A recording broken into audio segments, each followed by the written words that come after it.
as I said earlier, if you're looking for a non-English speaking country, a country which is part of the European Union, at the same time, ഷാർജയിലെ Indian association ഹാളിൽ നിരവധി വിദ്യാർത്ഥികളുടെയും രക്ഷിതാക്കളുടെയും ഒക്കെ പങ്കാളിത്തത്തോടു കൂടി ആ ഒരു സൗജന്യ സ്റ്റഡി അബ്രോഡ് അവയർനെസ് ക്യാമ്പ് നിറഞ്ഞ സദസ്സിൽ ഗംഭീരമായി നടന്നുകൊണ്ടിരിക്കുകയാണ്. ദുബായ് വാർത്തയുടെ 9ാം വാർഷികാഘോഷങ്ങളുടെ ഭാഗമായിട്ട് സാന്റാ മോണിക്കയുമായി ചേർന്നാണ് ഇത്തരത്തിലൊരു സൗജന്യ അവയർനെസ് ക്യാമ്പ് സംഘടിപ്പിച്ചിരിക്കുന്നത്.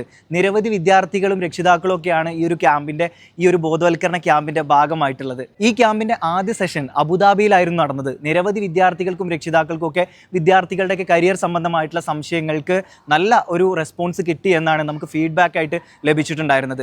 അതുപോലെ തന്നെ ഇന്നിപ്പോൾ ഇവിടെ ഷാർജയിലും പ്രഗത്ഭയായിട്ടുള്ള അക്കാഡമിക് കൺസൾട്ടന്റ് നൈസി ബിനുമാഡത്തിന്റെ നേതൃത്വത്തിൽ ലോകത്തിലെ തന്നെ പല യൂണിവേഴ്സിറ്റികളെ കുറിച്ചിട്ടും വളരെ വിശദമായിട്ടുള്ള ഒരു ക്ലാസ് ആണ് ഇവിടെ രക്ഷിതാക്കൾക്കും വിദ്യാർത്ഥികൾക്കും ഒക്കെ ലഭിച്ചുകൊണ്ടിരിക്കുന്നത്.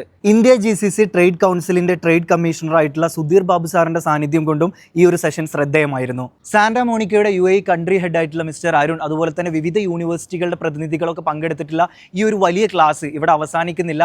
സെപ്റ്റംബർ 27 ഉമ്മുൽ ഖുവൈനിലെ ന്യൂ ഇന്ത്യൻ സ്കൂളിൽ വെച്ചിട്ട് ഈ ക്യാമ്പിന്റെ 3ാമത്തെ സെഷൻ നടക്കുന്നുണ്ട്. അപ്പോൾ ഇനിയും ഇതിന്റെ ഭാഗമാവാത്ത ആളുകളൊക്കെ ഉണ്ടെങ്കിൽ തീർച്ചയായിട്ടും നിങ്ങൾക്ക് രജിസ്റ്റർ ചെയ്യാനുള്ള ലിങ്ക് ഈ വീഡിയോയുടെ ക്യാപ്ഷനിൽ കൊടുക്കുന്നുണ്ട്. അപ്പോൾ ദുബായ് വാർത്തയും സാന്റാ മോണിക്കയും ചേർന്ന് ഒരുക്കുന്ന ഈ ഒരു സൗജന്യ സ്റ്റഡി അബ്രോഡ് അവയർനെസ് ക്യാമ്പ് തീർച്ചയായിട്ടും കുട്ടികളുടെ ഭാവി എങ്ങനെ തിരഞ്ഞെടുക്കണം, അവരെന്ത് പഠിക്കണം എന്നതിനെ കുറിച്ചൊക്കെ ഒരു കൃത്യമായിട്ടുള്ള ഒരു ഉത്തരം കിട്ടും എന്നുള്ള കാര്യം ഉറപ്പാണ്. അപ്പോൾ ഇത് പരമാവധി പ്രയോജനപ്പെടുത്തുക.